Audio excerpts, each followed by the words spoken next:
Hey guys, welcome back to my channel. It's your agent of trust here, Alejandra Gonzalez with the Pierre Lapierre Group at Keller Williams Preferred. So today I have a very informative video for you. I did an interview with a lender. We answered some of the most common questions that we get about how to start the loan process.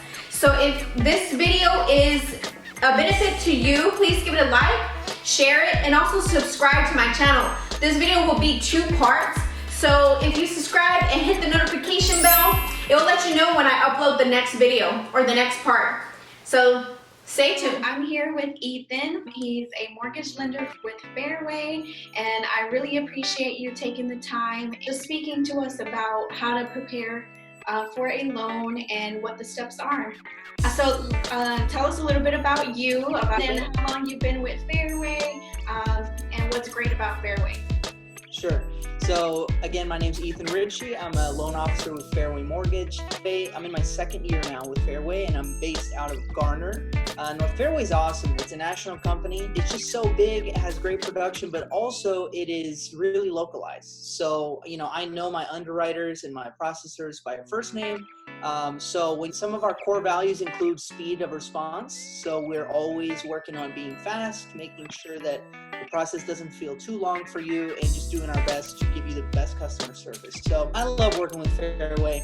It's been a blessing for me. There's a great team of people there. Well, that's great. All right, so let's get started with some of these good questions that a lot of people have asked before in the past, and also went on social media and wanted information. So one of the questions I always get asked is, should I get in contact with a realtor first, or should I get in contact with a lender first? Either one, whichever one you reach out to first, both will help you. You can call me first, you can call Alejandra first.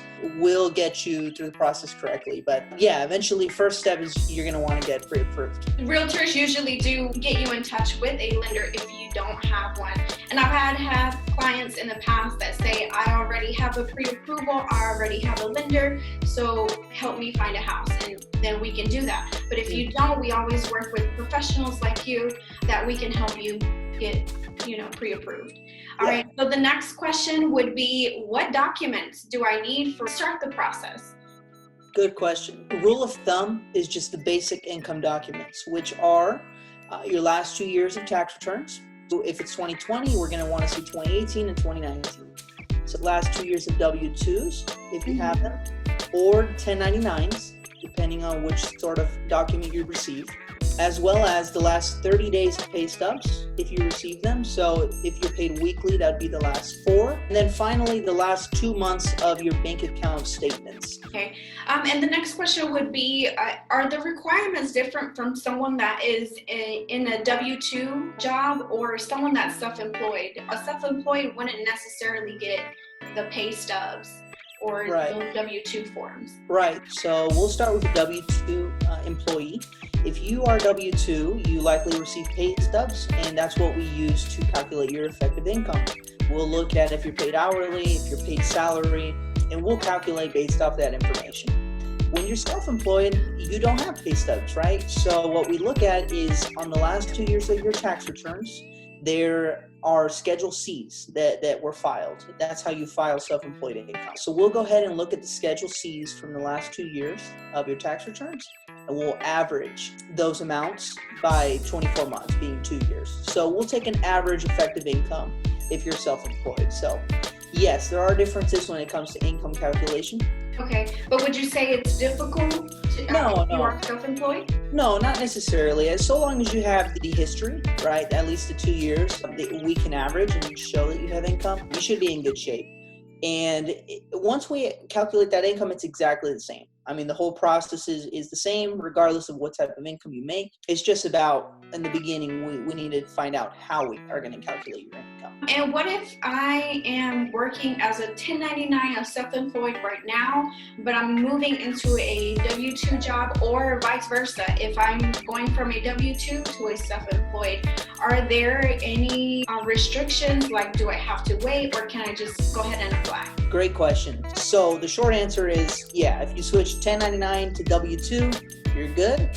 And when you're in a W-2 job, immediately we're going to see with a verification from your employer that you have stable income. So we're good there. You can change from 1099 to W-2. There's no penalties or any consequences of that change. But would you have to wait a little bit before applying for the loan if you're going from a 1099 to a W-2, just so that you can have that record of, getting paid? Absolutely. We usually will wait probably, I'd recommend wait until you have at least one or two pay stubs recorded with the company.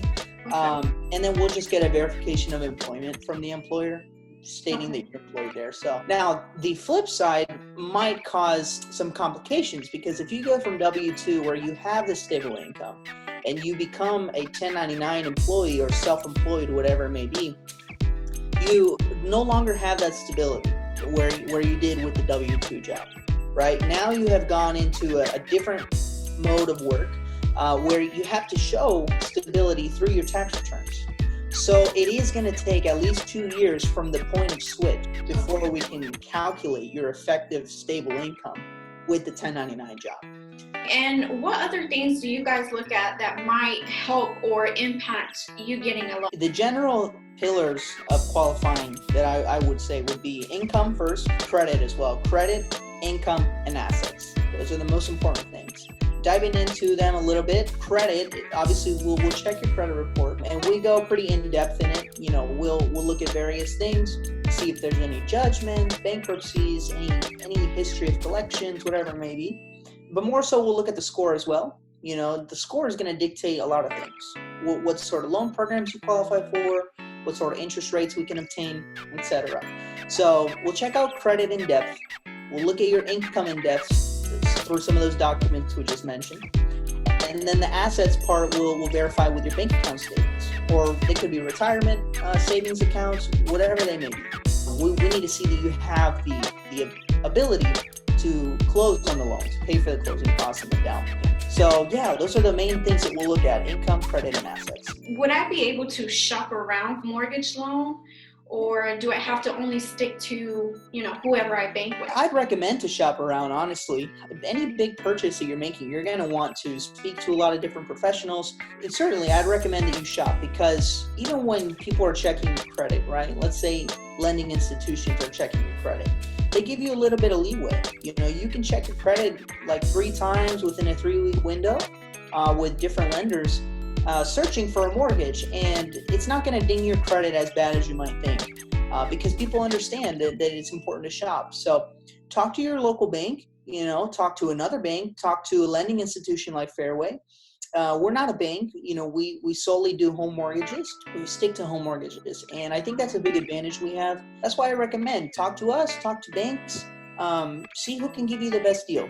And one thing I'll say, when you are shopping, one of the most important things to look out for, it's called an APR. It's an annual percentage rate. It is a percentage of all the costs associated with a loan estimate that someone was giving you. And I highly recommend that you compare those APR percentages because there's no way to lie to the consumer through the APR. So if I tell you, hey, I'm going to go ahead and offer you this loan with a 2.5% interest rate, and the APR is 3% or whatever it may be. Then you go to another bank and they say, hey, you know what? I'll beat the 2.5% interest. I'll give you a 2% interest rate. And you're like, great, that sounds even better. I'll go ahead and go with the 2. But if you check the APR, it may be that instead of a 3% APR that I'm offering, they might have a 3.5 or a 4 or 4.5. And the reason why that is because they could be charging you extra things that you're not aware of. In order to get you to that 2% or that super low rate. So check the APR. It's not all just about the interest rate. You want to know what the interest rate is, of course, but the APR is a good indicator of what other costs might be associated with this loan. So would the APR, would you pay that just once, or would you have to keep paying it throughout the whole term of the loan? Sure. So it's a percentage. It's on the loan estimate, and it's just a way to show you the total cost of the loan, right? So I think the answer would be yes. You pay the closing cost one time, right? You buy a loan, you pay the closing cost, and you're done. It's never recurring or anything like that.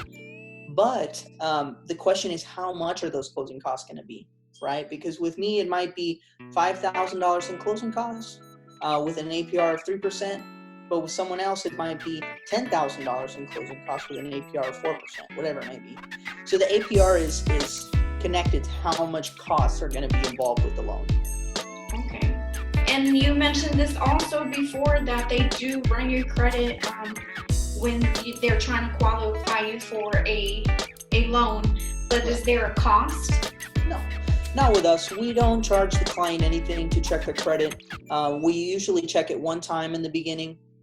That's all we need. We do a tri-merge credit pull. So that means we'll have credit information from Equifax, Experian, and TransUnion, the three major credit bureaus. So we'll have one credit report for them. There's no charge for that. You will only be charged for a credit report pull if you actually close on a loan, right? So if you start a process with us, we'll check your credit, and then you close on your property and you get your house, it'll be included in the closing costs. But in the beginning, if you're just applying and shopping lenders, there's no cost at all. So what do you look at in that credit report? Sure. We look at a lot of things. We'll go really into detail. If there's any big red flags that come up about your history, we want to address those up front. Because we know that eventually an underwriter is going to view your credit report. So if we can, dive really deep and be as thorough as possible, the better for the process, right? We'll check the scores, obviously. We go based off of the middle score that's reporting. That's what we use to qualify. And we will also check each account, right?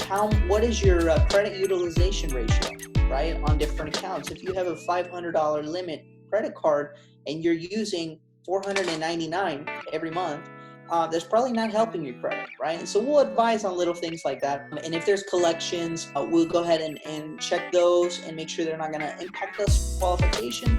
And also I'll note medical collections actually do not affect a home buying process with us when it comes to qualifying. So if you have medical collections, they may be affecting your credit, so you might want to look into them, but for qualifying purposes, it shouldn't be a big issue. So yeah, we'll go into depth depending on whatever it may be. Student loans, we'll check those out as well.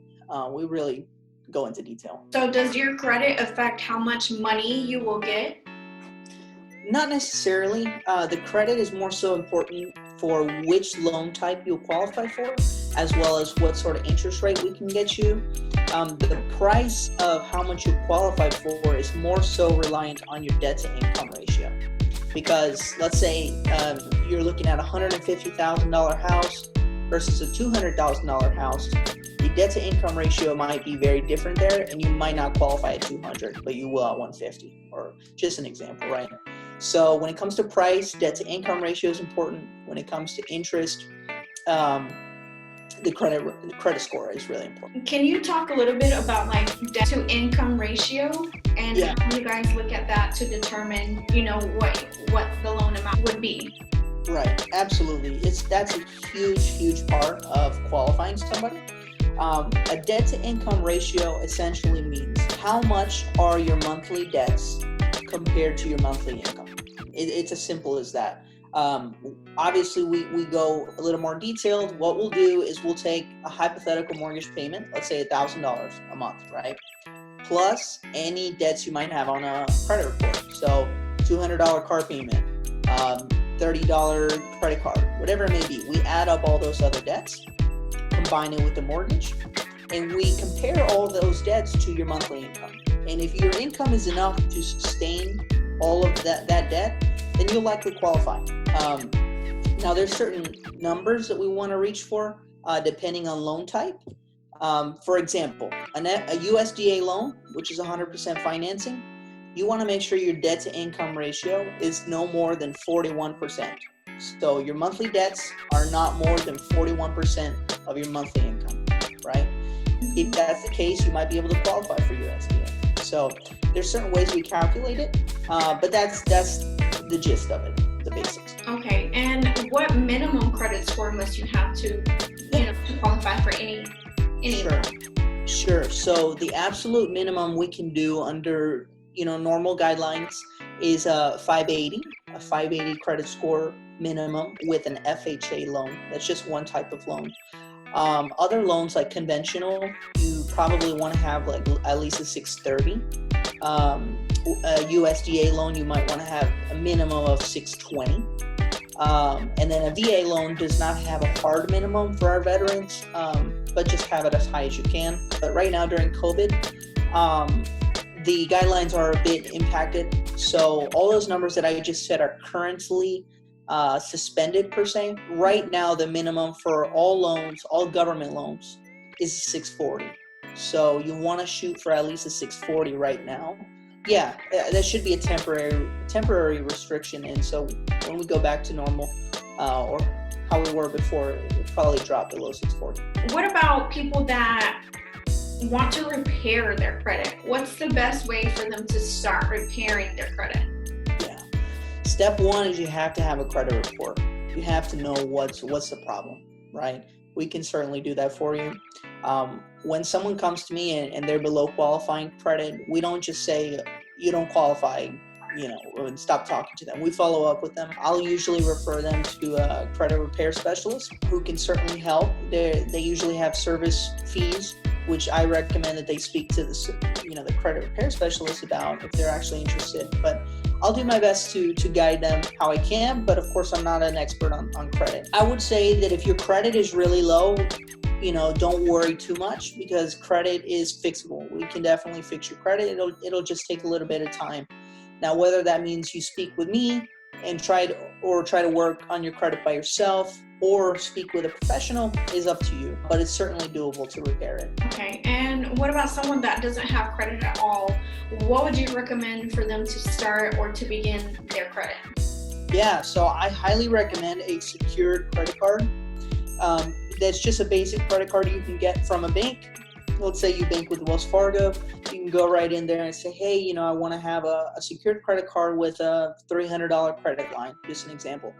And they'll go ahead and make it for you. They'll take $300 from you, which makes it a secured card. They'll hold on to that money, and then they'll give you a credit card with a limit of $300. I'd recommend using it for basic things like gas once a month, or groceries, whatever it may be, and then pay it off to zero every single month. Pay it off to zero. Don't do the minimum payment, just pay it off to zero. And keep doing that. Usually in about 2 or 3 months, somebody that has no credit established will immediately have 3 scores with the 3 bureaus. So that's always my go-to, because it's time proven to work. So I'd recommend a secured credit card. Okay, what about like credit cards that you get from like Macy's or Walmart? What about those? Can those help to start my credit? Yeah, absolutely. Those work too. The only thing with those is that they may only report to one of the credit bureaus instead of all 3. Whereas usually the secured with a bank will report to all 3. So you can certainly go that route too. It just might only establish 1 credit score for you instead of the 3, right? But yeah, anything on credit, so long as you take care of it, don't make late payments, don't let it go to collection, you should be in good shape. So what if I have a lot of credit cards? Should I just, cancel some of them or delete that account? Like, what should I do? Great question. So if you have a lot of credit, I would start pretty much attacking some of the lower balanced credit lines, right? So if you have, like we said, let's say you have a Macy's, a Walmart, and a Home Depot, 50, whatever it may be. Pay those off as soon as you can, right? Just start paying off accounts little by little, and I usually say start with the little ones if you can.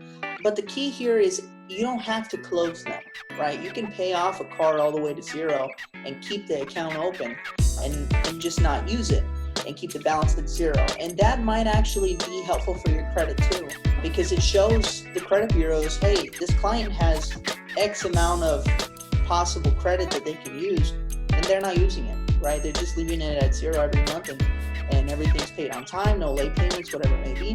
And that can help your credit too. So you don't always have to close the accounts. You can leave them open with the balance of zero, and that might do the trick for you as well, to show that you're responsible with the credit. But closing the account, does it help or does it impact?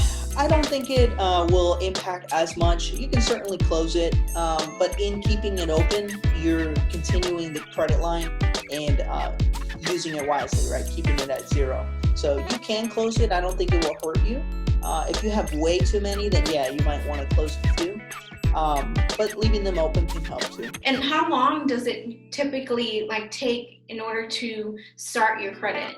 Yeah, if you have no credit, let's say, and you go get secured credit card, I'd say probably in like 2 to 3 months, maybe 4, but it's pretty quick.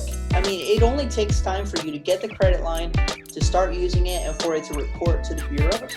And as soon as that happens, it gets reported on your score. So it's a pretty quick turnaround. And what if I have cash? Can I use the cash to get pre-approved? No, unfortunately you cannot. I know a lot of people like to use cash, but for mortgage purposes, there's just no way to trace that is safe, usable money and verified money, right?